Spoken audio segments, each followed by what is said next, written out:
지내셨습니까? 또 다시 뵙게 돼서 반갑습니다.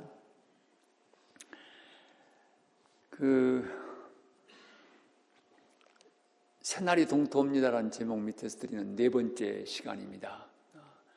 첫날 새벽 시간에는 새날을 맞이하는 가장 중요한 준비가 믿음을 새롭게 정립하는 것입니다.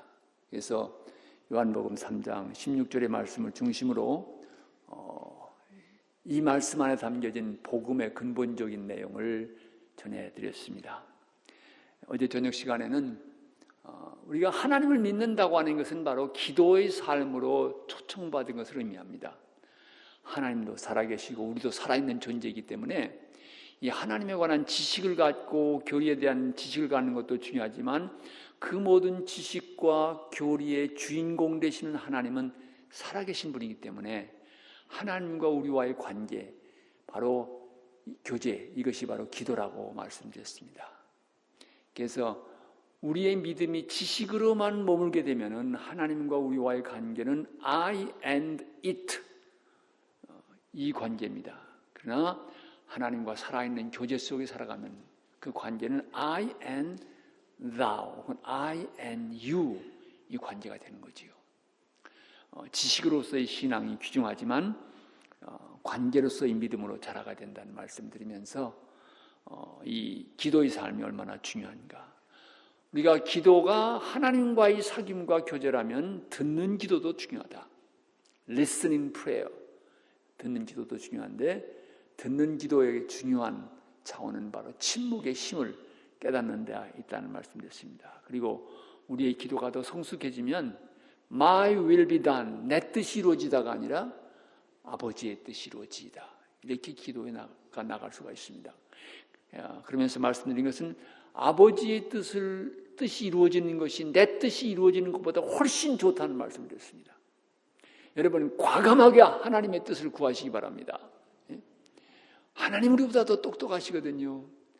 하나님 우리보다 더 능력이 많으신 분이시고 내 계획보다도 못한 하나님의 계획이라면 그런 하나님 믿지 마시기 바랍니다. 하나님의 뜻이 이루어지는 것이 귀하고 기도는 기도함으로 배운다. 그래서 기도의 훈련이 중요하다는 말씀드리는데 감사한 것은 어제 제가 이제 도전을 했는데 나가시면서 여러분들이 목사님 저도 기도하겠습니다 그러시더라고요. 그렇게 말씀하신 여러분 위에 주님의 은총이 함께 하셔서 기도의 무릎이 날마다 강성해지기를 진심으로 기원합니다. 새날을 무엇으로 맞이할 것입니까? 기도로 맞이해야 됩니다. 이렇게 기도 가운데 살아가도 우리 인생 속에 풍랑이 닥칠 수가 있습니다. 고난이 밀려올 수가 있습니다. 그래서 오늘 아침 시간에는 고난의 문제에 대한 말씀을 드렸습니다. 우리 잠깐 기도하십시다. 하나님, 한 주간이 저물어가는 이 저녁 시간에 이 시간을 여러 가지로 쓸 수가 있지만 그러나 말씀을 사모해서 주님 사랑하시는 귀한 자녀들이 여기 모였습니다. 두세 사람이 내 이름으로 모이는 곳에 함께 하겠다고 약속하신 주님의 약속을 저희들이 믿습니다. 성령님, 우리 가운데서 마음껏 역사하셔서 주님의 뜻이 이루어지는 귀한 밤이 되게 하옵소서. 우리의 생각도 바로잡아 주시고 우리의 경험의 세계도 온전케 인도해 주시며 우리의 삶이 주님 앞에 다시 한번 드려지는 산 제물 될 수 있게 해 주시옵소서. 넘어진 자 일으켜 주시고 상처받은 자 싸매 주시고 연약한 자 새롭게 세워 주시옵소서. 주님께서 영광 받으시는 이 밤이 되기를 원합니다. 이 저녁에도 주님의 귀한 자녀들이 정성 어린 예물을 주님 앞에 바쳤습니다. 봉헌한 손길 가정 위에 모자람이 없도록 주의 풍성한 은혜로 채워주시고 이 예물과 함께 주님을 향한 감사의 마음도 간절한 기도의 제목도 같이 왔습니다. 주께서 받으시고 응답해 주시옵소서. 이 귀한 예물이 쓰여지는 곳마다 생명의 복음이 능력 있게 증거되게 하옵소서. 예수 그리스도를 받들어 기도합니다. 아멘. 오늘 본문 말씀은 우리 모두가 잘 아는 그 아주 유명한 사랑장입니다. 아름다운 사랑의 노래이지요. 저도 결혼식 주례할 때 이 본문을 참 많이 이용을 합니다. 그런데 저는 이 사도 바울이 이 사랑을 말하게 된 그 배경을 먼저 더듬어 보고, 그리고 사랑하며 산다는 것은 무엇을 말하는지 말씀을 드리려고 합니다. 어느 분이 그 고린도 교회를 가르쳐서 이 성령의 불이 붙기는 붙었는데 연기가 너무 많이 나서 눈을 뜨기가 어려운 교회였다, 이런 얘기를 했는데 대단히 적절한 이야기인 것 같습니다. 여러분, 고린도 교회 안에 문제가 참 많았습니다. 첫째는 무슨 문제가 있었습니까? 내부 분열의 문제입니다. 그래서 1장에 보면 나는 바울파다, 나는 아볼로파다, 나는 게바파다, 나는 그리스도파다. 그래서 이 교회 안에 벌써 이런 그 내분과 분쟁이 있었던 것을 우리는 발견하게 되는 것입니다. 두 번째 문제는 뭐냐면은 부도덕성의 문제입니다. 이 고린도라고 하는 도시는 동서남북의 그 무역의 중심지였습니다. 그래서 경제적으로는 굉장히 풍요한 도시였는데 거기에 또 유명한 여신전이 있고 그 신전에 창녀들이 많았습니다. 그래서 여러분, 풍요함이 도덕적으로 뒷받침되지 못하면 향락 문화가 꽃피게 되어 있습니다.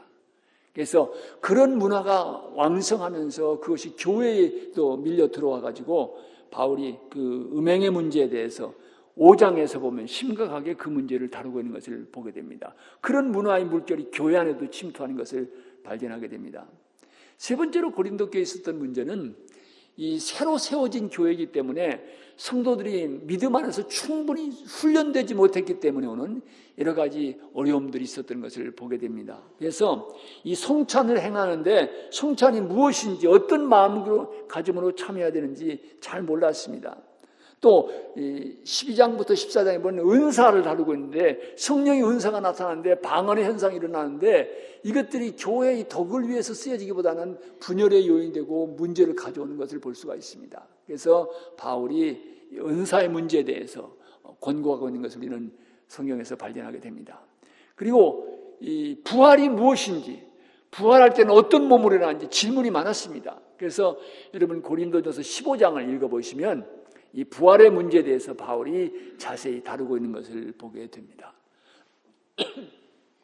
이런 고린도 교회의 문제는 고린도 교회만의 문제가 아니라 오늘 많은 이민교회에서도 발견되는 현실인 것을 보게 됩니다. 여러분, 이 교회 안에 있는 분열이라고 하는 것 참 안타깝지만 현실인 것을 우리가 보게 됩니다. 그 김세윤 교수님이라는 분이 이제 글을 쓰시면서 신문에 그런 이야기가 실린 걸 봤습니다. LA에서는요, 교회에 분쟁이 없으면 변호사들의 일감이 없대요. 하와이는 안 그런 줄로 믿습니다. 그런데 이게 이 문제가 많은 거예요. 여러분, 이 개신교의 종교개혁이 정말 복음의 핵심을 되찾기 위한 개혁운동이었습니다. 그런데 종교개혁과 함께 따라온 하나의 어떤 그 열매, 결과가 있다고 하면 많은 교파입니다.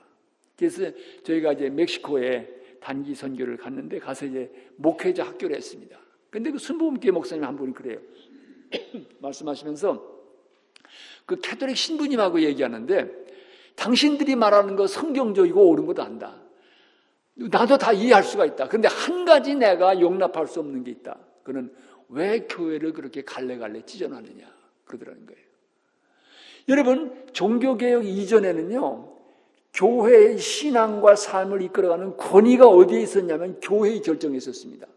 교황의 결정에 있었습니다. 그래서 누가 이런 새로운 사상을 말하면 교회에서 그건 잘못됐다 그러면 쫓아냈어요. 그런데 그 교회의 권위를 개신교는 뭐로 바꿨습니까? 성경으로 바꾼 거예요. 오직 말씀으로, only scripture, 말씀으로 바꿨거든요. 그런데 성경에 대한 강조점과 해석이 다양할 수가 있는 거예요. 그러니까 침례교회는 세례도 반드시 침례를 받아야 된다, 이런 주장이 나오는 거예요. 또 장로교회 같으면 하나님의 전적인 주권을 강조해서 하나님께서 구원받으더라 예정하셨다, 예정론이 나오는 거죠. 옛날 같으면 교회가 권위를 가지고 당신은 잘못됐어요, 당신은 바운드리에서 벗어난 거예요, 그렇게 결정하고 하나됨을 유지해 왔는데 개신교는 그 교회의 권위가 성서의 권위로 대치되면서 무너진 것입니다. 그러니까 여러분, 캐톨릭교는요 지금도 저희 버지니아 같으면 노던 버지니아 천주교 하나면 된다, 우리가 메릴랜드 천주교 하나면 된다. 그러면 그거로 끝나요. 근데 개신교는 그렇지 않습니다. 한국 같은 심한 데는 같은 빌딩 안에 1층에는 순복음교회고 2층에는 장로교회 있어도 그건 너무하다. 하지 말자. 결정할 수 있는 권위가 없는 거예요. 개신교의 권위가 그 교회의 권위가 무너진 거예요. 그렇기 때문에 그 어떤 그 종교개혁의 부산물 같이 나타나는 것이 많은 교파가 생겨나게 된 것입니다. 우리는 그걸 가지고 또 뭐라고 얘기합니까? 여러 교파가 있어도 다 특색이 돼서 그리스도를 향해서 하나가 되니까 쪽입을 봐라. 여러 가지 조각을 매도 얼마나 아름다우냐. 마찬가지로 여러 교단이 있어도 아름답다. 이렇게 얘기하지요. 그렇지만은 이제 그 캐톨릭 신부가 얘기하는 것처럼 교회가 하나 된다고 하는 것에 대한 어떤 도전 우리는 개신교 신앙에서 보게 되는 것입니다. 근데 어쨌든 이 분열의 문제는 이 이민교회 안에 얼마나 많습니까? 많은 교회들이 깨어지고 아픔을 겪었습니다. 필라델피아에서 노인 어른들이 관광을 가는데 앞자리에 앉은 할머니들이 싸우기 시작하신 거예요. 목소리가 높아지고 내가 어른이 한참 그러니까 뒤에 앉아 계신 할아버지가 소리를 버럭 질렀습니다. 할머니들 좀 조용히 하라고. 여기가 예배당인 줄 알고 싸우는 거야. 마음 아픈 현실입니다. 이게 우리의 현실이죠, 사실은. 고린도 교회에 있었던 그런 분열의 문제가 우리 안에도 있는 걸 보게 됩니다. 옛날 얘기가 아닙니다. 오늘 우리의 얘기일 수가 있는 것입니다. 또 오늘날 향락 문화가 얼마나 우리 주변에 가까이 있습니까? 컴퓨터에서 한 번 클릭하면은 음란 사이트로 얼마든지 옮겨가는 향락 문화가 그 어느 때보다도 우리 가까이 침투해 있는 그런 현실을 보게 됩니다. 그래서 목회자들 가운데도 그 유혹을 이기지 못해가지고 넘어지는 사람들 많습니다. 제가 감리사를 하면서 목회자 2명이 이 성적인 그 부도덕성 때문에 목회자 벗어야 됐습니다. 그런 일이 있는 거예요. 교회 안에도 이 물결이 침투해 들어오고 있습니다. 그 어느 때보다도 그 도전이 가까이 있습니다. 그리고 이민교회에서 지금은 많이 이제 안정됐습니다만은 이 일꾼을 세운다고 할 적에 훈련되지 못한 지도자들이 세워지니까 거기서 오는 여러 가지 어려움들이 많이 있습니다. 여기는 절대 그런 게 아닙니다만은 어떤 데는 심하면 그러죠. 아니 아직도 장로 못 땄어? 예? 가서 적교회 가봐. 장로 딸 수 있어. 이거는 장로가 뭔지도 모르는 거예요. 훈련되지 못한 데서 오는 그런 문제들인 것을 보게 됩니다. 이 고린도 교회의 문제는 오늘 우리에게도 똑같이 있는 그런 문제인 것을 우리는 보게 되는 것입니다. 바울은 이런 문제를 안고 있는 복잡다단한 이 고린도 교회 현실을 보면서 이 모든 것을 뛰어넘을 수 있는 가장 중요한 게 뭐냐? 사랑이다라고 하는 것입니다. 그래서 이 사랑이 얼마나 중요한가라고 말하고 있습니다. 천사의 말을 해도 방언을 해도 사랑이 없으면 아무것도 아니다. 예언하는 능력이 있고 모든 비밀 지식이 있어도 산을 옮길 만한 믿음이 있다 할지라도 사랑이 없으면 아무것도 아니라고 하는 것입니다.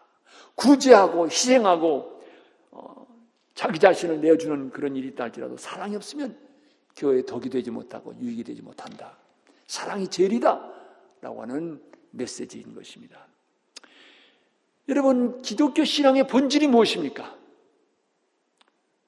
또 제가 이제 7학년 넘어가지고 이제 액티브한 미니스트리에서 이제 은퇴한 목사로서 저희 후배 목사님들을 대할 때마다 늘 한 얘기가 있습니다. 목회가 뭐냐? 결국 내가 내린 결론은 사랑하는 거다. 교회가 뭐냐? 사랑의 공동체입니다. 오늘 여러분들 보면서요, 몇 분들이 서로 가까이 지내면서 위에서 기도하고 격려하면서 지내시는 그 모습을 보니까 참 마음이 좋았습니다. 여러분, 예수는 혼자 믿는 게 아닙니다. 예수는 같이 믿는 것입니다. 그래서 이 교회라고 하는 것은 바로 이 세상 속에 진정한 사랑이 무엇인가를 증거하기 위해 세워진 믿음의 공동체라고 말씀드릴 수 있습니다. 목회도 마찬가지입니다. 사랑을 말하는 것. 결국 메시지의 핵심은 하나님의 사랑을 증거하는 것입니다. 그 하나님의 사랑 때문에 우리도 서로 사랑하며 살도록 부름받은 것. 그것이 바로 우리의 신앙의 핵심적인 내용인 것을 말할 수가 있습니다. 여러분, 교회를 섬긴다고 하는 게 뭘 말합니까? 커뮤니티의 최악 아래에서 잘하는 것도 중요합니다. 열심히 일하시는 거 중요합니다. 그러나 교회를 섬긴다고 하는 가장 근본적인 내용, 여러분 교회라는 게 뭡니까? 교회를 여러 가지로 정의할 수 있지만 한마디로 말하면 교회는 the people of God, 하나님의 백성들입니다. 그렇다면 교회를 섬긴다고 하는 말은 하나님의 백성들을 섬긴다는 말이고 그 말은 바로 사랑한다는 말입니다. 그래서 장로님, 권사님, 집사님, 임원이 되시고 커미티의 위원장이 되고 다 여러 가지 일로 봉사하실 수가 있습니다. 그러나 그 모든 사역의 기본과 근본은 뭡니까? 그것은 바로 사랑하는 것입니다. 사랑이 교회를 세우는 것을 보게 됩니다. 그렇기 때문에 주님께서 새로운 우리의 계명을 우리에게 주셨는데 서로 사랑하라. 너희가 서로 사랑하면 너희가 내 제자인 줄 알리라. 우리가 예수 그리스도의 제자가 되었다는 가장 중요한 표시가 뭡니까? 그것은 바로 서로 사랑하는 것입니다. 그래서 이 모든 것보다도 사랑이 중요하다라는 말씀을 드리고 싶은 것입니다. 그러면 좀 더 구체적으로 사랑한다는 건 뭘 말합니까? 목사님 그건 당연한 거지 그걸 뭐 구태여 얘기해야 됩니까? 이렇게 말하실지 모르겠어요. 그런데 오늘 이 저녁 시간에 사랑한다는 것을 한 5가지로 말씀을 드리고 싶습니다. 첫째로 사랑한다고 하는 것은 상대방을 있는 모습 그대로 받아들인 데서 출발합니다. 여러분 하나님의 사랑을 보시기 바랍니다. 탕자가 다 실패하고 받은 유산 다 까먹고 정말 밑바닥까지 떨어졌는데 그 아들이 돌아왔을 때 아버지는 이미 기다리고 있었습니다. 기다리고 계셨어요. 탕자의 실패한 모습 그대로 주님께서 받아주시는 걸 볼 수가 있습니다.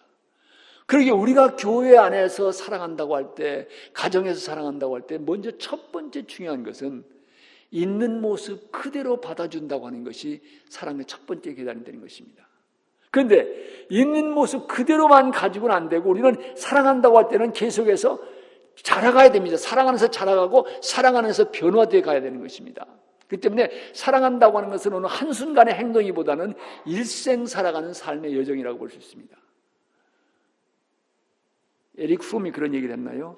여러분 우리가 사랑하는 법도 배워야 됩니다. 그건 뭐 당연히 되는 거지. 그게 아니에요. 사랑하는 법도 배워야 되는 것입니다.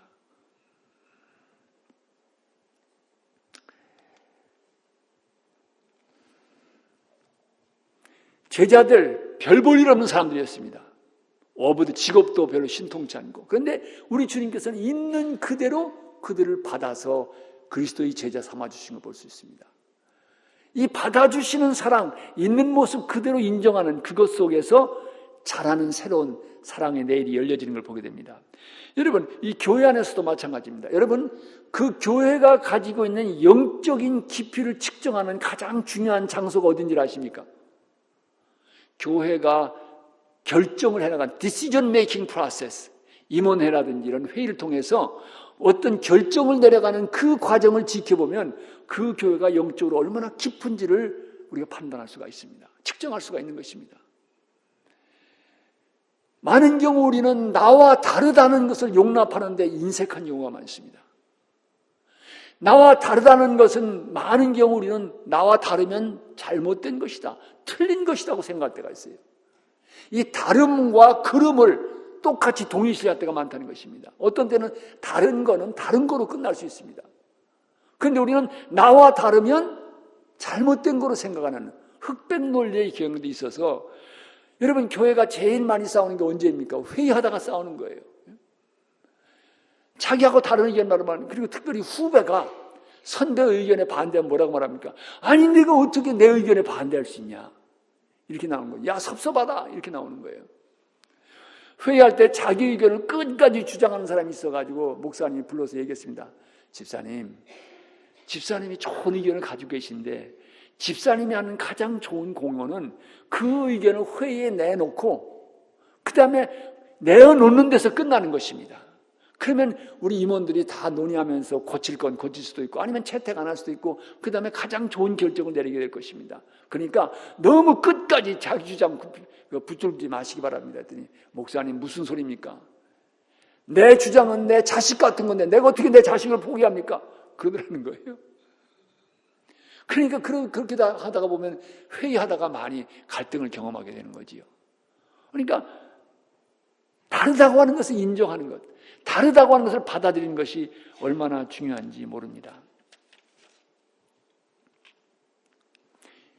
여러분, 이 목회자와 성도와의 사이에서 마찬가지입니다. 이 감리사를 할 때 멤버십이 한 3,000명 되는 교회 목사님이 갑자기 은퇴해가지고 이제 후임 목사를 이제 파송을 준비해야 되니까 그 교회 SPRC를 만났습니다. 목회원을 만났는데 어떤 목사님이 오시면 좋겠습니까? 그래서 이제 교인을 대표해서 목회원의 의원들이 말한 거예요. 우리 이 교회는 대형 교회이기 때문에 목사님이 무엇보다 설교를 잘 하셔야 됩니다. 그래요. 예. 그런데도 교인들이 많지만 전임 목사님이 신방을 열심히 하셨습니다. 그래서 새로 오시는 목사님은 신방을 잘했으면 좋겠습니다. 또 어느 분이 말합니다.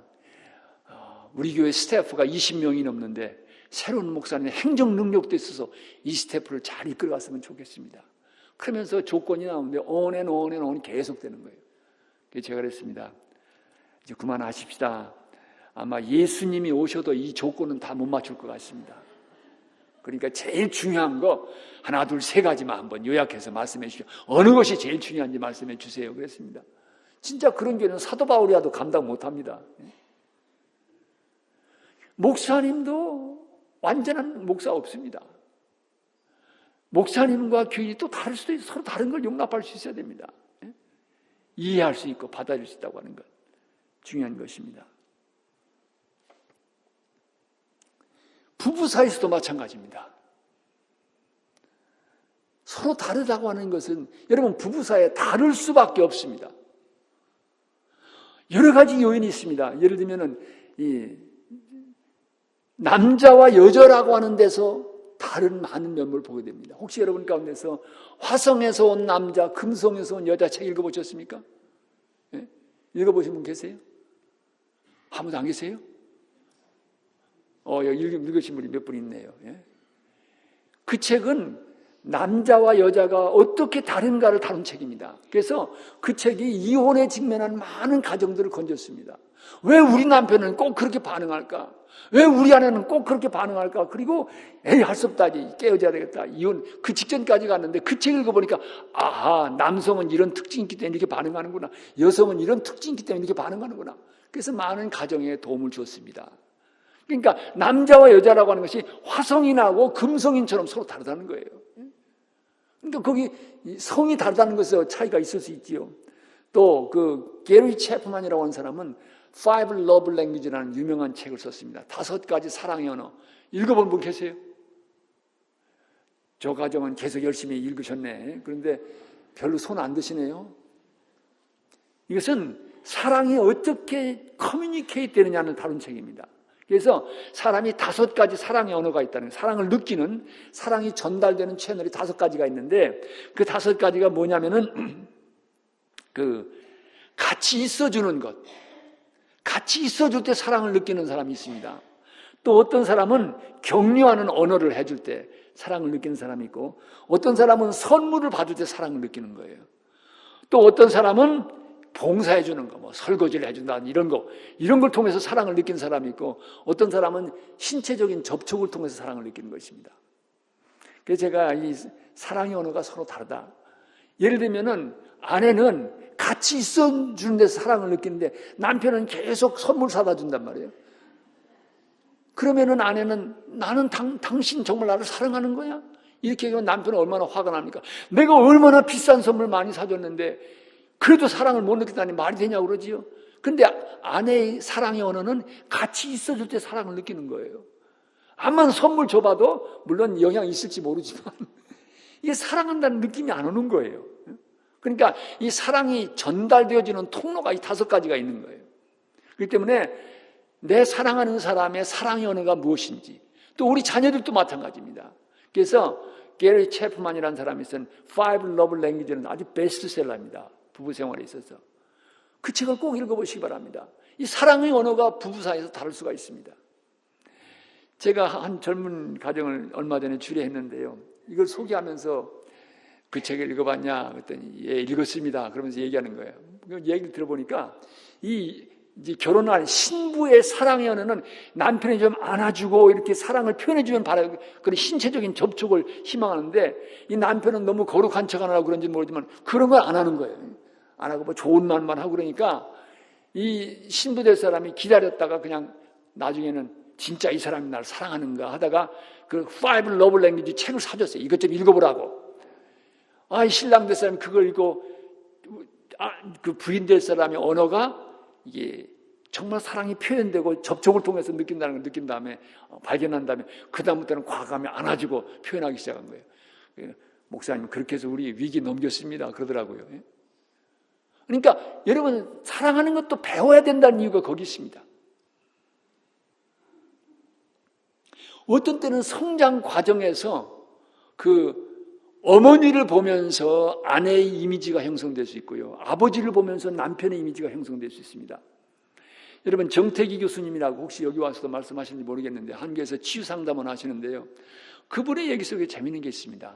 그분이 이제 가정이 불행하게도 그 아버지에게 여인이 2사람이었대요. 여름에는 저쪽 어머니한테 가고 겨울이면 이쪽 어머니한테 오는데 이제 아버지가 오실 때 되면 어머니는 보신탕을 준비하고 얼마나 정성껏 준비하시는지 모르는 거예요. 그러니까 그걸 보고 자라면서 뭐 조금 먹겠다 하면 절대 이건 아버지 잡술 거라고 못 먹게 하는 거예요.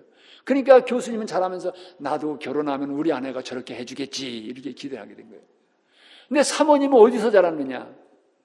어머니가 몸이 아파가지고 맨날 아버지가 다 약도 데리고 설거지도 하고 다 그런 과정에서 자란 거예요. 그러니까 결혼하면은 우리 남편이 우리 아버지가 우리 엄마한테 해주던 것처럼 해주겠지. 그리고 그런 기대를 가지고 결혼했는데 결혼해 보니까 뭐 보신탕이 언제 나와요? 남편이란 사람이 설거지도 안 하고 그럴 생각으로 가만히 있는 거예요. 결혼 잘못했다. 헤어져야 되겠다. 그리고 어려움을 겪었는데 이게 성장 과정에서 갖고 있는 남편과 아내에 대한 그 부모에게서 보는 그 이미지, 이것에 대한 공부를 하고 난 다음에 여기에 문제가 있어. 기대가 서로 달랐구나. 그래서 그 다음에 이제 부부가 화해하고 잘 살게 됐다는 얘기입니다. 그게 있을 수가 있습니다. 성격 차이도요. 보면은 어떤 사람은 외향성이고 어떤 사람은 내향성입니다. 내향성인 사람은 혼자 있을 때 에너지가 생기는 사람이에요. 근데 외향성인 사람은 같이 있어야 에너지가 생기는 사람입니다. 그러니까 남편이 외향성이면 언제나 친구들 데리고 들어오는 거예요. 아내는 내향성이라서 좀 조용히 있어야 이게 에너지가 생기는데 계속 남편이 친구 가지고 들어오면 이거 피곤하기 짝이 없는 거예요. 그러니까 내향성이냐 외향성이냐 이거에 따라서 달라질 수 있고 어떤 때는 또 브릭 마이어라고 하는 그 성격 결과에 보면 어떤 때는 thinking 타입이 있고 feeling 타입이 있습니다. 감성이 강한 사람이 있는가 하면 리슨하고 이게 강한 사람이 있어요. 그래서 제가 섬겼던 게 장로님도 이 두 분이 다 의사신데 오히려 장로님 남자분이 feeling 타입이세요. 그래서 그 풋볼 시합에 가면은 막 흥분해 소리 지르고 막 이러시는데 그 권사님은 가서 그분은 thinking 타입이세요. 그러니까 풋볼 시합에서 남편은 막 흥분해서 이러는데 혼자 가서 책 읽고 계세요. 경기장 가서. 성격 차가 그렇게 있는 거예요. thinking 타입이고 feeling 타입이 있고. 저는 집사람을 신학교에서 만났습니다. 그래서 동급생이에요. 같이 들어갔거든요. 그래서 신학교에서 만났는데 같이 4년을 이제 공부했는데요. 공부하면서 참 생각하는 게 비슷했습니다. 그 가치관도 비슷하고. 그래서 세미나 같은 걸 하면요. 그 사람이 한마디 얘기하면 꼭 나한테 그런 생각이 들어요. 저 사람은 어떻게 꼭 내가 하고 싶은 얘기를 하지. 또 제가 한마디 하면 그 사람은 그렇게 느낀 거예요. 저 사람은 이상하게 내가 하고 싶은 얘기 한다. 그래서 이제 4학년이 됐을 때에 이제 옆에 친구들이 바람도 불어넣고 그래서 이제 데이트를 시작해가지고 우리의 가치관도 비슷하고 비전도 비슷하고 그래서 이제 졸업한 지 1년 후에 결혼했습니다. 그리고 결혼하고 이제 살다 보는데요. 같긴 뭐가 같아요. 너무 다른 거예요. 너무 다른 거예요. 신혼여행 가서 당장 문제가 생긴 게 뭐냐면은 저는 건강도 이러니까 신혼여행 가서 내장산 가서 뭐 동악산 가가지고 멀리서 다 보고 야 아름답다 됐다 가자. 그러니까 여기까지 와가지고 멀리서 뭐 가자는 사람이 어디 있느냐는 거예요. 산 올라가서 보고 다 봐야지. 그 멀리서 좋다고만 하고 그냥 가는 사람이 어디 있냐는 거예요. 그래서 다르긴 다르구나. 이제 그때부터 느끼기 시작했습니다. 달라요.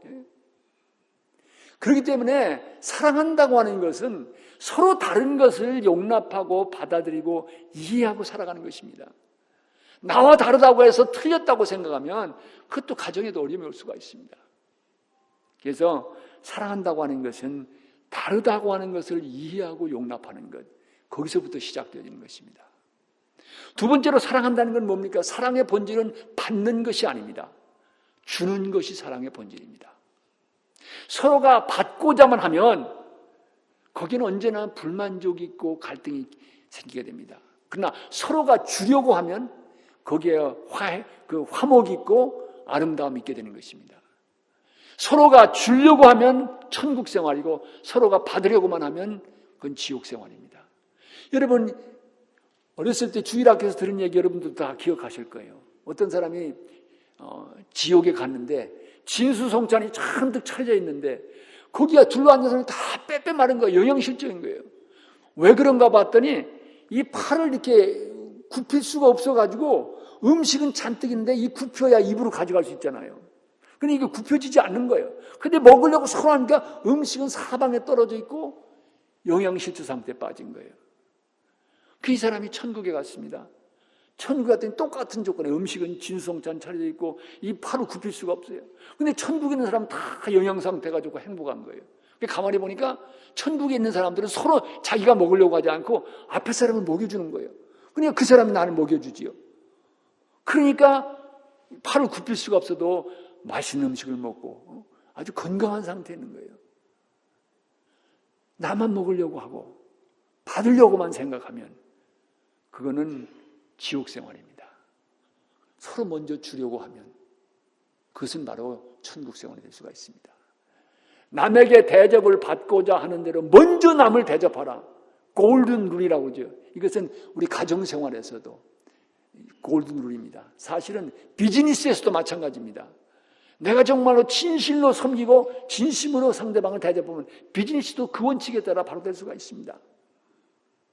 그래서 사랑의 본질은 주는 것이 아니라 받는 것이 아니라 주는 것이라고 하는 것 여러분 기억하시길 바랍니다. 서로 주는 사랑을 프랙티스 하시기 바랍니다. 교회 안에서도 마찬가지입니다.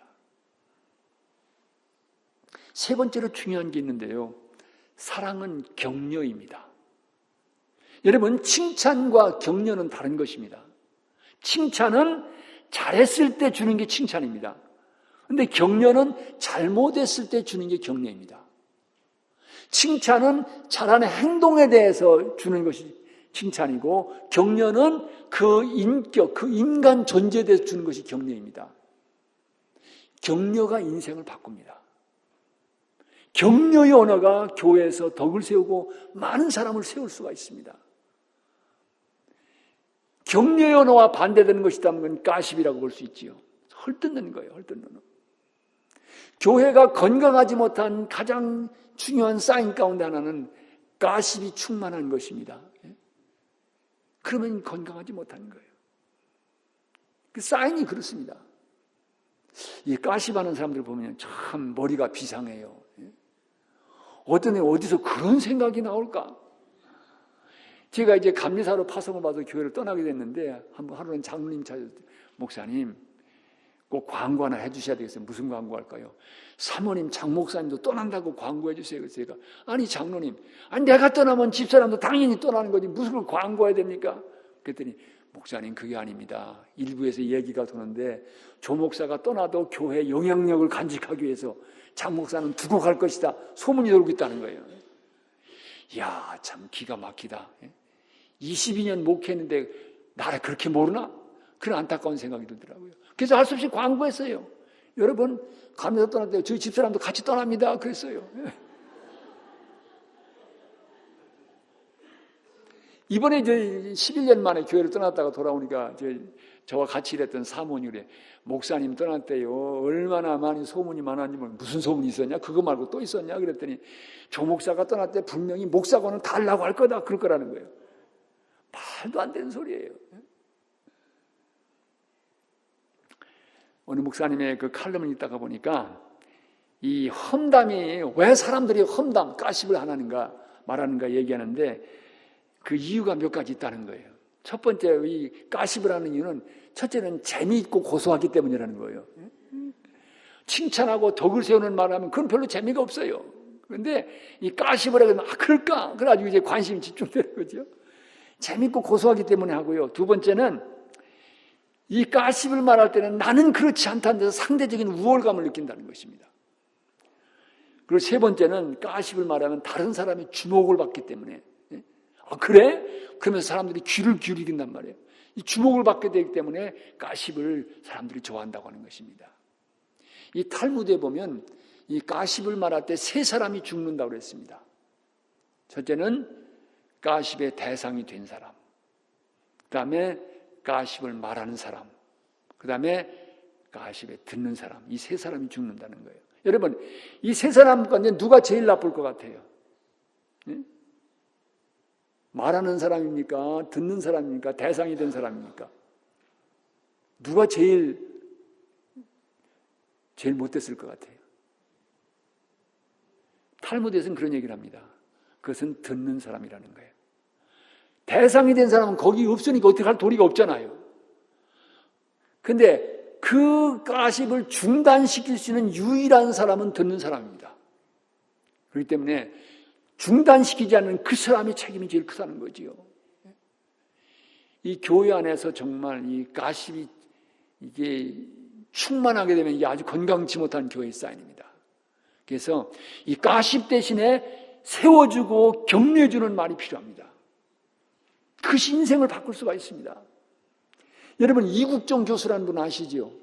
지난번에 휴전선 넘어온 사람, 총상을 입은 사람, 북한 병사를 수술해서 살려낸 사람, 그 석회균 선장도 수술해서 살려낸 사람 아닙니까? 근데 그분의 얘기에 이런 얘기가 있더라고요. 이분이 그 아버님이 6.25 전쟁에서 한쪽 눈을 잃고 팔다리를 다친 2급 유공자라고 합니다.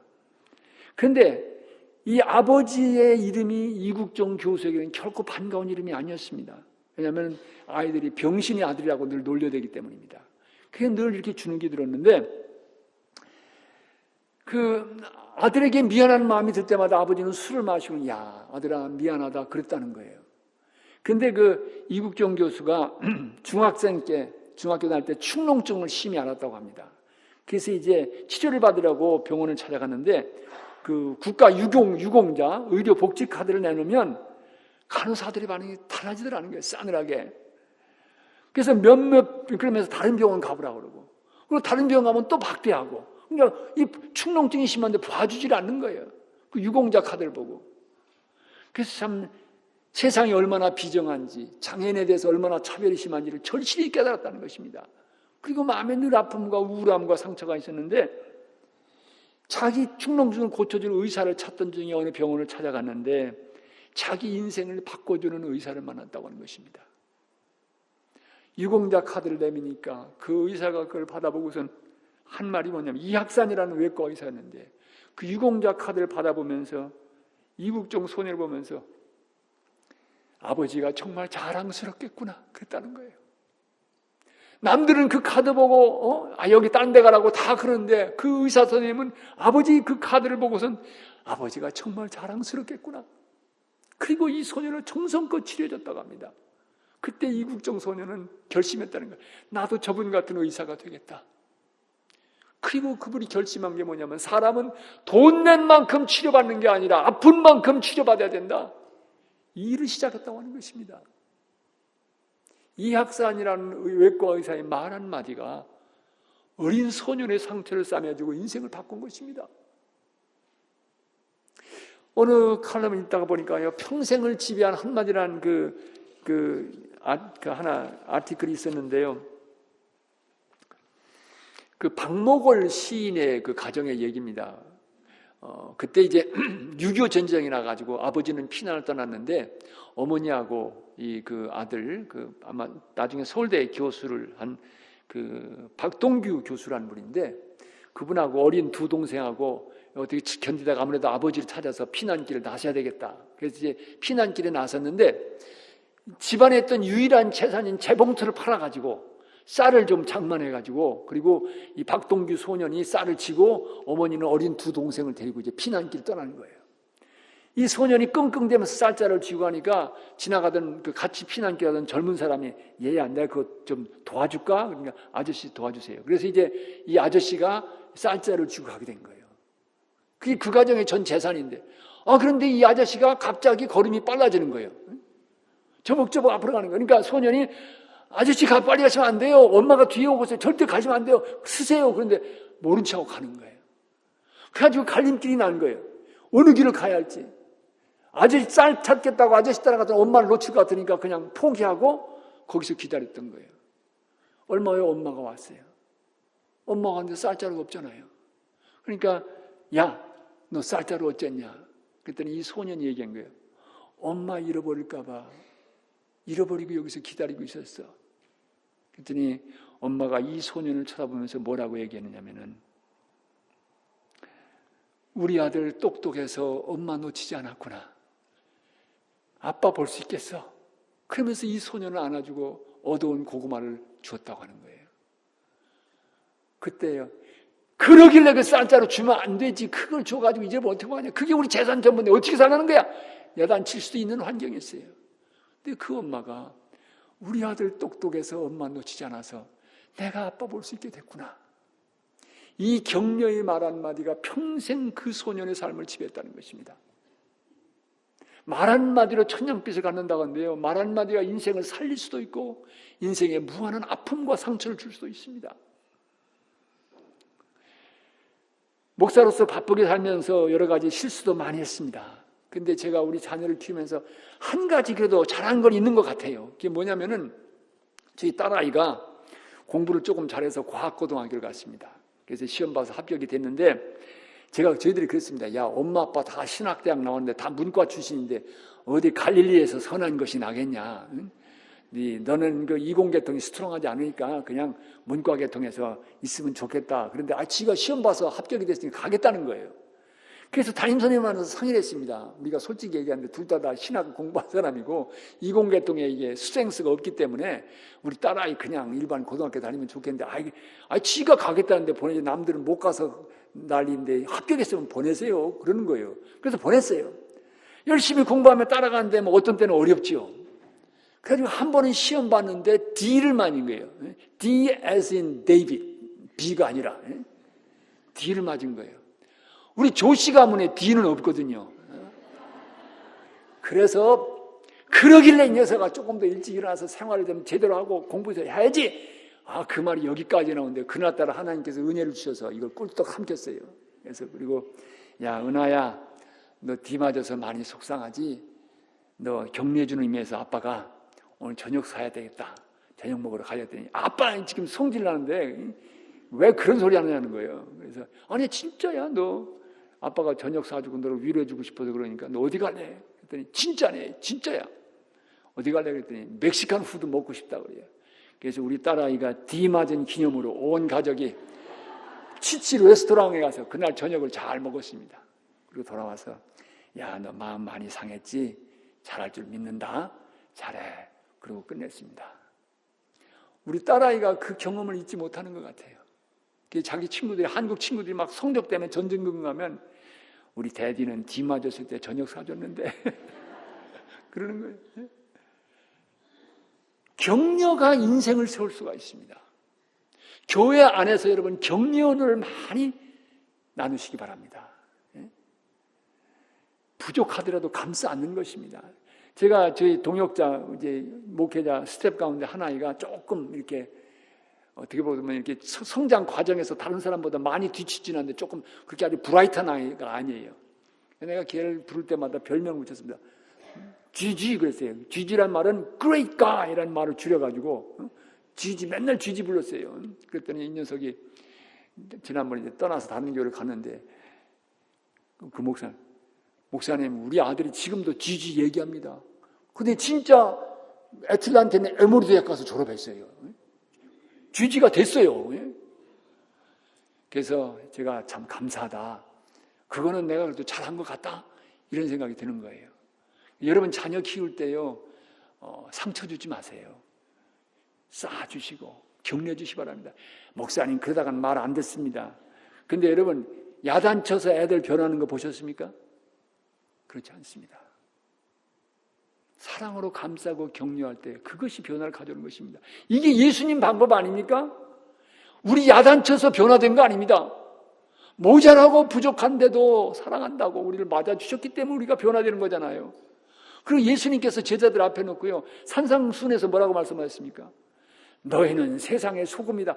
아니, 그 소금 될 사람이 따로 있지. 그 제자들, 그 시원찮은 제자들 놓고 너희는 세상의 소금이다. 너희는 세상의 빛이다. 주님께서 너희는 이 다음에 빛이 될 것이다. 그렇게 말씀도 안 하셨어요. 너는 이 다음에 소금이 성령 받으면 소금 될 것이다. 그렇게 말씀하신 것도 아니에요. 모습 있는 그대로 놓고 모자라는 그 제자들 놓고 베드로 같은 사람은 수제자라고 한 친구가 3번이나 부인하는 그런 제자들인 앞에 놓고 너희는 세상의 소금이다. 너희는 세상의 빛이다 말씀하신 거예요. 격려의 언어인 것입니다. 이 사랑은 격려의 언어입니다. 이 부부 사이에서도 이 격려의 언어를 많이 하시기 바랍니다. 좀 음식이 맛없어도 참 맛있네. 격려해 주시고. 아니, 가정과 나왔다는 사람이 김치를 이 모양으로 담고. 그러면 부인이 뭐라고 말하니까, 뭐 가정과가 김치과인 줄 알아? 그러면 이제 복잡해지는 거죠, 이제. 그래서 이 서로 사이에서, 이 부부 사이에서도 격려하는 언어가 얼마나 중요한지 모릅니다. 그래서 사랑은 격려하는 것이다. 중요한 이 말씀을 잊지 마시기 바랍니다. 제가 저희 장로님들께 참 감사하는 건요, 한 번에 이제 저희 그 목회실 스태프로 한 분이 오셨어요. 근데 성격은 참 좋고 착하신 분인데 이 목회에 대해서는 그렇게 은사가 많으신 분이 아닌 것 같아요. 그래서 이 설교를 부탁하면요, 내용이 없으면 짧게라도 해야 되잖아요. 근데 언해는 길게 나가는데 핵심은 없어요. 그러니까 듣기가 정말 앉아있기가 너무 힘든 거예요. 그리고 예배 사회를 보면서 또 실수를 많이 하는 거예요. 사도신경을 외워야 되는데 주기도문을 외우지 않나 말이에요. 그래서 제가 아무래도 이분은 우리 교회하고 이게 케미스트리가 잘 안 맞는 것 같다. 그래서 이분이 편안하게 목회하시는 곳으로 가시면 좋겠다. 그렇게 생각했습니다. 그리고 우리 장로님들 기도에 모였는데 제가 그런 얘기를 했습니다. 그때 우리 장로님 한 분이 그러시는 거예요. 목사님, 그분도 일생 목회할 분인데 우리 교회에서 목회 안 배우면 어디서 배우겠습니까? 목사님 붙들고 가르치세요. 저거 그러는 거예요.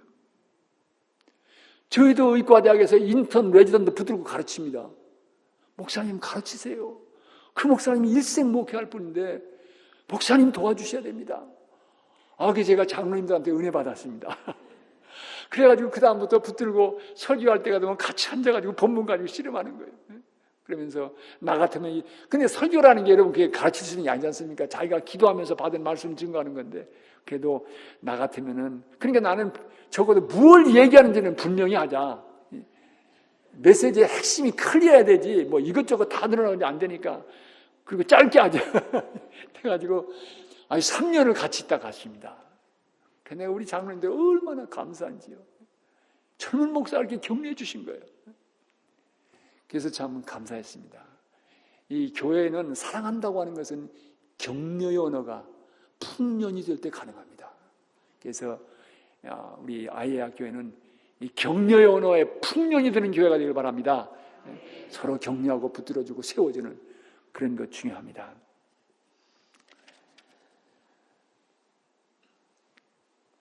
네 번째로 말씀드리고 싶은 건요, 사랑은 기다리는 것입니다. 여러분 오늘 고린도전서 13장을 보세요. 사랑이 뭐로 시작됩니까? 사랑은 오래 참고로 시작합니다. 마지막이 어떻게 끝납니까? 모든 것을 바라며 모든 것을 견디는 이라로 끝나요. 그러니까 사랑의 알파와 오메가, 시작과 나중은 참음입니다. 기다리는 것입니다. 사람은 그렇게 쉽게 바뀌지 않습니다. 어떤 때 목회할 때 제일 목회자가 이 정말 frustration, 이런 좌절을 느낀 때는 뭐냐면요. 아니, 그만큼 설교하고 그만큼 가르쳤으면 뭐가 좀 바뀌어야 될 텐데 도대체 안 바뀌는 거예요. 독야청청 안 바뀌는 거예요. 그때 내가 진짜 뭐 하는 건가? 이 목회 이거 뭐 하는 건가? 그런 실망을 느낄 때가 있습니다. 그런데 예수님 말씀이 생각이 납니다. 주님, 몇 번이나 용서해 주리까? 7번 하면 되겠습니까? 예수님 뭐라고 대답했습니까? 70번씩 7번 용서, 490번 용서라는 거예요. 그 말은 무슨 말입니까? 야, 사람은 그렇게 변하기 어려운 것이니 쉬운 게 아니니 기다리고 용서하고 용서해 주는 게 사랑이다. 바로 그 말씀입니다. 그래서 우리가 자녀들을 양육할 때도 그렇고 부부 사이에서도 그렇고 교회 안에서도 마찬가지입니다. 사랑은 참음입니다. 오늘 아침 시간에 제가 말씀드렸지요. 이 참음이 없이는 이 고난이 우리에게 주는 가장 중요한 열매가 하나가 참음입니다. 인내입니다. 한옥 목사님 쓰신 책을 보니까 그런 얘기가 있더라고요. 오늘 여러분 우리 한국 사회에서요 자살률이 그 어느 나라보다 높다고 하는 것은 옛날 보릿고개고 정말 먹고 살기 힘들 때는 자살률이 그렇게 높지 않았습니다. 근데 살만해졌는데 자살률이 높은 거예요. 그 이유 가운데는 어려움과 역경을 견딜 수 있는 힘이 없는 거예요. 그 힘이 없으니까, 인내가 없으니까 그냥 어려움 닥치면 거기서 그냥 쓰러지고 마는 것입니다. 그 한옥 목사님 쓰신 책을 보니까 일본의 유명한 회사인 마쓰시다라고 하는 그 그룹이 있는데요. 거기에서 신입사원을 뽑았다고 합니다. 근데 일본의 유명한 공과 대학을 우수한 성적으로 졸업한 젊은이가 입사 원서를 냈습니다. 그리고 시험을 봤는데 시험 결과가 발표됐는데 보니까 이 젊은이가 떨어진 거예요. 불합격이 된 거예요. 그러니까 창피하고 부끄럽고 그러니까 그만 자살해버리고 말았습니다. 그래서 모든 사람이 그 아까운 우수한 성적으로 유명한 공과대학을 졸업한 친구인데 불았더라면 우리 회사에 큰 자산이 됐을 텐데 저렇게 자살해서 너무너무 안타깝다고 그렇게 생각하고 있는데 그 마쓰시다 그룹의 총수는 그렇게 얘기했다는 거예요. 정말 그게 어떻게 됐냐면요. 그 다음에 다시 점검해 보니까 컴퓨터 에러로 이 사람이 수석 합격했는데 불합격 처리된 거예요. 그래가지고 이 사람이 그만 자살한 거예요. 그러니까 많은 사람들이 수석으로 합격한 우수한 인재인데 우리가 그만 이 인재를 놓쳤다고 모두 안타까워했습니다. 그런데 마쓰시다 그룹의 총수는 그런 얘기를 했다는 것입니다. 그 젊은이가 정말 컴퓨터 에러로 말미암아서 이렇게 불합격 처리해서 세상을 가면 너무너무 안타깝다. 그러나 그 젊은이가 우리 회사에 안 들어온 것이 어떤 의미에서는 좋을지도 모른다. 왜냐하면 수석으로 합격했더라면 분명히 회사의 중요한 부서에 배치됐을 텐데 고만한 어려움도 견딜 수 있는 힘이 없다고 하면 과연 우리 회사에서 중요한 일을 해낼 수 있었겠느냐? 그랬다는 거예요. 그러니까 이제 참음을 잃어버린 세대지요. 사랑한다고 하는 것은 기다리는 것입니다. 얼마의 세월이 갈지 모릅니다. 기다리는 것. 오래 참음입니다. 사랑의 본질입니다. 그래서 어렵고 힘들다 할지라도 여러분 실망하지 마시고 계속해서 참음으로 갖고 가시기 바랍니다. 제가 목회하던 그 교회에 아주 똘똘한 그 아이가 하나 있었는데 외동딸이에요. 이제 권사님 가정의 외동딸인데 아주 똑똑해가지고 과학고등학교 시험 봐서 이제 잘 공부를 했는데 거기 들어가서 나가다가 그만 사춘기에 바람이 휘몰아친 거예요. 그래가지고 얘가 이 컨트롤이 안 되는 거예요. 걷잡을 수 없이 나가는 거예요, 막. 그러니까 이 외동딸 하나 키우던 부모가 얼마나 실망이 되고 상처가 되는지 보기만 하면 우는 거예요. 너무 안타까운 거예요. 그 딸 어떻게 할 도리가 없는 거예요. 그렇게 얘기도 안 되고 가도도 안 되고 말이에요. 기도 교회 갔을 때 그 아이를 만나면 언제나 꼭 껴안았습니다. 테레사, 하나님은 너를 사랑하시고 나는 너를 믿어. 너는 훌륭한 하나님의 딸이 될 수 있어. 그리고 부모에게 그랬습니다. 참고 기다려야 돼. 어떻게 하겠어? 어쨌든 기도하고 부모가 설득해도 안 되면 하나님께 맡기는 거야. 맡기고 기도하면서 기다리라고. 하나님께서 반드시 풀어주신 날이 올 거라고. 어거스틴의 어머니가 어거스틴의 방탕을 보며 암브로시우스 감독에게 얘기했을 때 기도의 자식은 망하지 않습니다라고 얘기했습니다. 그러니까 너무 낙심하지 말고 희망을 가지고 상처 주지 말고 격려해 주라고 그랬습니다. 얼마의 세월이 흘러갔습니다. 정말 걷잡을 수 없이 방황하더라고요. 그러면서 이 아이가 정신을 차리고 돌아오기 시작하는데요. 한 걸음 돌아오는 거예요. 돌아오고 지금은 이제 로여가 돼가지고, 로여가 돼가지고 그 non-profit organization에 가서 이제 봉사하는 일하고 있습니다. 이런 그 법적 지위 문제 때문에 고통당하는 사람들을 위한 그런 일을 하고 있어요.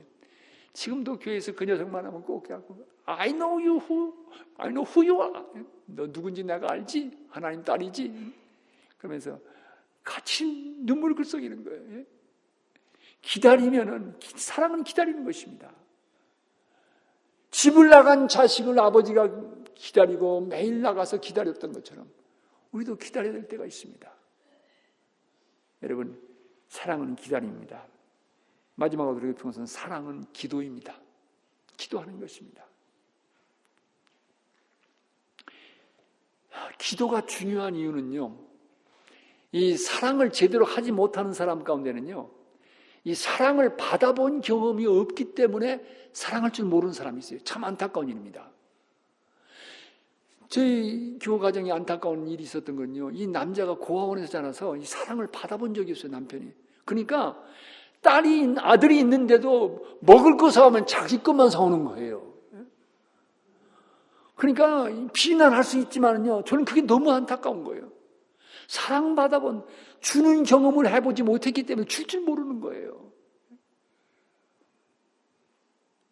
저도 가끔 이제 집사람이 이제 그 아이들 데리고 좀 놀러 가라고 그러는데, 젊었을 때 그것도 노는 것도요, 놀아봤어야 놀 줄 알지요. 맨날 고생하고 아프고 뭐 이러면서 청년기를 저렇게 놀아본 적이 없는 거예요. 그러니까 이거 놀아본 거는 꼭 아버지 따라서 낚시를 한번 가본 것밖에 없어요. 그러니까 놀 줄을 몰라요, 제가. 그러니까 우리 집사람, 당신 내 아들 데리고 좀 놀러 가고 캠핑도 하고 그러지. 캠핑 가봐서야 캠핑 갈 줄 알지요.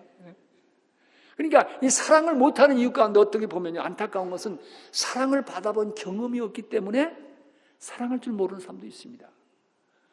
근데 그 사람에게 왜 기도가 필요합니까? 기도 속에서 하나님의 사랑을 깨닫고 경험하면 사랑할 수 있게 됩니다. 하나님 나를 얼마나 사랑하시는지를 깨닫게 되면, 사랑받은 자녀가 되면은 사랑할 줄 알게 되는 것입니다. 그래서 이 기도가 중요하고, 두 번째 기도가 중요한 것은, 여러분 사랑해야 되는 거 다 압니다. 참아야 되는 건 압니다. 그런데도 사랑할 수 있는 능력이 없는 거예요. 사랑할 수 있는 힘이 없는 것입니다. 어떻게 고칠 수가 있습니까? 기도 외에는 고칠 길이 없습니다. 기도 속에서 성령이 우리를 어루만져 주시면 견딜 수 있는 힘도 생기고 격려원을 할 수 있는 지혜도 생겨나게 되는 것입니다. 그렇기 때문에 기도 없이는 온전한 사랑을 할 수가 없습니다. 그래서 사랑은 기도인 것입니다. 기도가 이렇게 중요한 것입니다. 그리스도의 사랑을 깨닫고 보면, 내가 바로 하나님의 사랑받은 자녀가 되었다고 하면, 비록 세상에서는 사랑받지 못했다 할지라도 그 사랑이 무엇인지를 깨닫게 되고 사랑할 수 있는 것을 배우게 됩니다. 그리고 사랑할 수 있는 힘과 능력을 얻게 되는 것입니다. 그렇기 때문에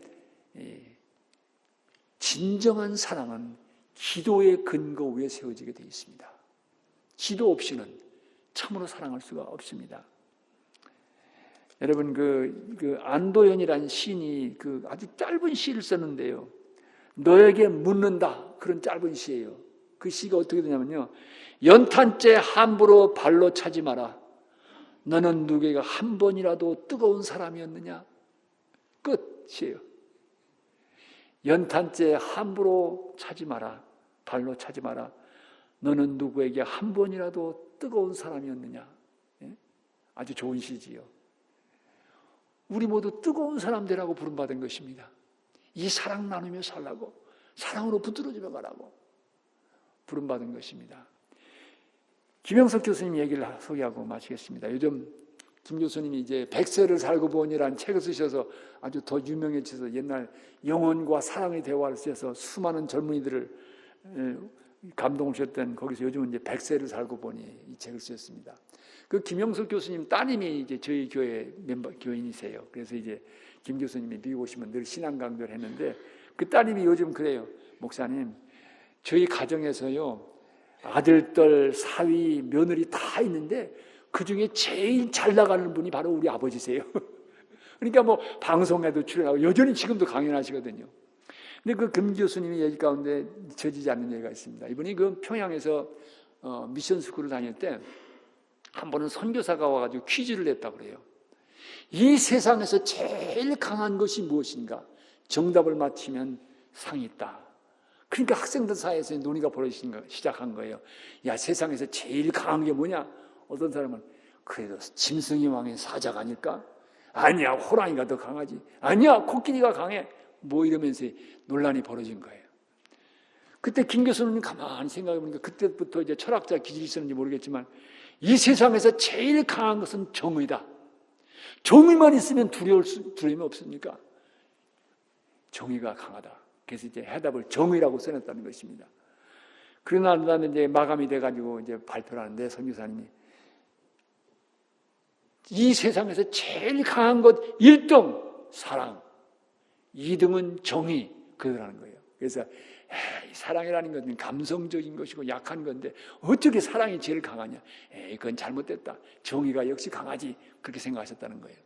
이번 이제 일본에 가서 상지대학에서 공부를 하시는데 그 이제 가까운 조그만 일본인 교회를 나갔다고 합니다. 근데 그 목사님께서 그 건강도 안 좋은데 어려운 나라에 와서 공부한다고 늘 김 교수님을 격려해주고 도와주고 그러셨다는 거예요. 그래서 이제 여름방학이 돼가지고 목사님 제가 그 집에 다녀오겠습니다. 인사를 드리고 이제 한국에 왔다가 개학이 되어서 다시 갔습니다. 교회를 찾아갔더니 사모님이 짐을 꾸리고 계시더라는 거예요. 그래서 아니 사모님 웬일이세요? 그랬더니 김 선생이 한국 가 있는 동안에 우리 목사님이 갑자기 세상을 떠났습니다. 그래서 목사관을 비워야 되기 때문에 이사 준비를 합니다. 그러면서 부시럭부시럭 하시더니 우리 목사님이 세상 떠나기 전에 우리 김 선생 돌아오면 꼭 주라고 전해둔 봉투가 있습니다. 받아가세요. 그러면서 봉투를 내밀더라는 거예요. 그래서 봉투를 이렇게 열어보니까 어려운 나라에서 와서 고생하는데 열심히 공부해서 하나님이 귀한 일꾼이 되라. 그런 격려의 언어와 함께 얼마의 돈이 담겨 있었다는 것입니다. 김 교수님이 그 봉투를 붙들고 한없이 우셨다고 합니다. 목사님의 사랑이 너무너무 감사해서. 그러면서 그때 깨달으면 것이 세상에서 제일 강한 게 뭐냐? 정말 사랑이구나. 사랑처럼 강한 게 없구나. 깨달으셨다고 하는 것입니다. 우리는 이 사랑의 복음으로 부름받은 사람들입니다. 아이의 한인연합감리는 교회는 이 사랑을 나누는 공동체로 세워진 것입니다. 여러분, 사랑처럼 강한 것이 없습니다. 그렇기 때문에 우리 주님은 사랑으로 인생들의 마음을 정복하고 삶을 정복하고 새 삶의 길로 우리를 부르고 계신 것입니다. 그러기에 여러분 사랑하며 사십시다. 예? 부부 사이에서도 사랑하며 사십시다. 예? 오래 살다가 보면 덤덤해져 가지고요. 예? 그런데 이 사랑의 불길도 그리고 오죽하면은 미국계 뉴스레터를 보니까 부인이 남편한테 늘 불평하는 게 사랑한다는 말을 안 하는 거예요. 아니 당신 좀 나를 사랑한다고 자꾸 얘기 좀 하지 왜 얘기 안 하냐고 그랬더니 남편이 뭐라고 했냐면 내가 뭐라고 그랬어?